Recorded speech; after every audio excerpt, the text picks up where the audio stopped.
Hello guys और welcome back to another video. और आज की इस वीडियो में हम मून नाइट एपिसोड 5 के ईस्टर एग्स को लेकर बात करेंगे जो आपने हो सकता है मिस कर दिया हो।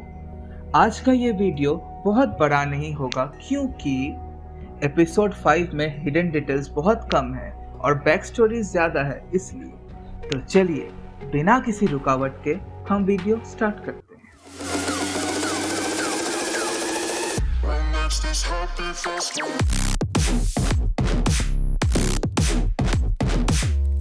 तो पहले वो सीन तो आप सबको याद ही होगा जब स्टीवन लाइला के साथ भाग रहा था और तभी हैरो की क्रिएचर स्टीवन को बाहर फेंक देता है और फिर स्टीवन मिस्टर नाइट बन जाता है। वो रूम और कोई नहीं बल्कि इस एपिसोड में जिस रूम में डॉक्टर हैरो बैठे हुए थे वही था। यहाँ पर हमें इस प्रकार दिखाया गया है कि ये सब को घटना हो रही है, वो एक्चुअली में सब उसके दिमाग में चल रहा है।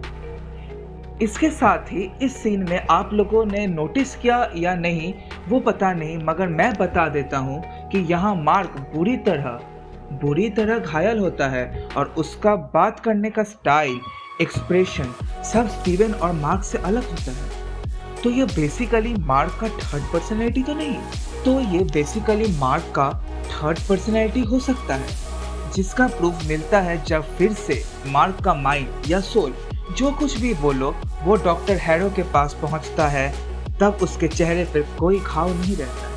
अभी तक आपने मार्वल के जितने भी वेब सीरीज या फिर मूवी देखे होंगे उसमें थर्ड पर्सनैलिटी के बारे में कुछ नहीं बताया गया है, पर यह एपिसोड देख के मुझे ऐसा लगता है कि मार्क का यह पर्सनैलिटी जब वो कोंगशू के लिए काम करता था तब बना होगा।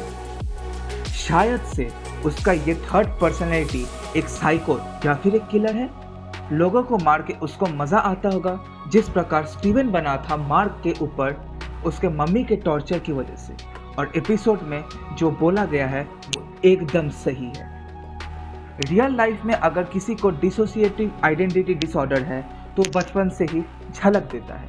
ये पूरा का पूरा एपिसोड इजिप्शियन मिथोलॉजी के ऊपर बेस्ड है, जिसकी छोटी सी जानकारी मैं आपको देता हूँ। तो एज पर इजिप्शियन मिथोलॉजी अगर कोई मरता है तो वो आफ्टर लाइफ में दुआत पहुंचता है, जहां उनको बहुत सारे गॉड से मुलाकात होता है और उनको कुछ चैलेंजेस देते हैं।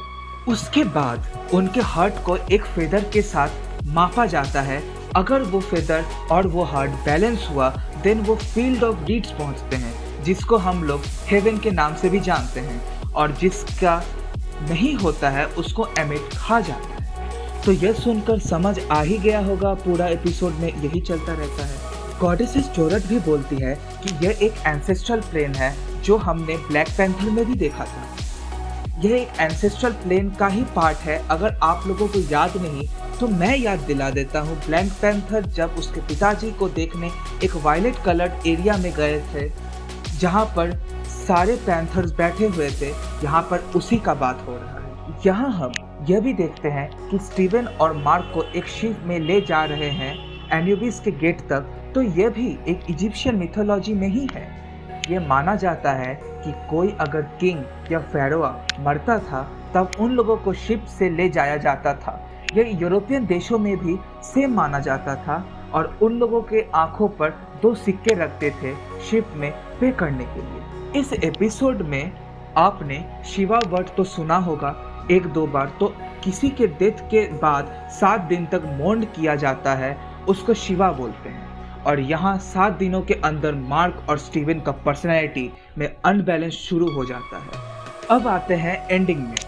वो लोग एन्यूबिस के गेट तक पहुँच जाते हैं और उन लोगों के हार्ट बैलेंस नहीं हुए होते हैं, इसलिए दौत से अनबैलेंस सोल्स उनको लेने आ जाते हैं। यहाँ स्टीवन मर जाता है और तभी मार्क फील्ड ऑफ डीड्स पहुँच जाता है। तो यहाँ पर हमें यह पता चलता है कि जितने भी पर्सनैलिटीज हैं मार्क के अंदर, उनमें से सबसे अनस्टेबल स्टीवन था, इसलिए उसका हार्ट बैलेंस नहीं हुआ। तो बस यहीं पर वीडियो के एंड करते हैं। अगर आपको यह वीडियो पसंद आई हो तो लाइक करना, शेयर करना और सब्सक्राइब तो ज़रूर करना, ताकि ऐसे ऑसम कंटेंट मिस ना हो। So stay safe, stay curious, stay nerdy.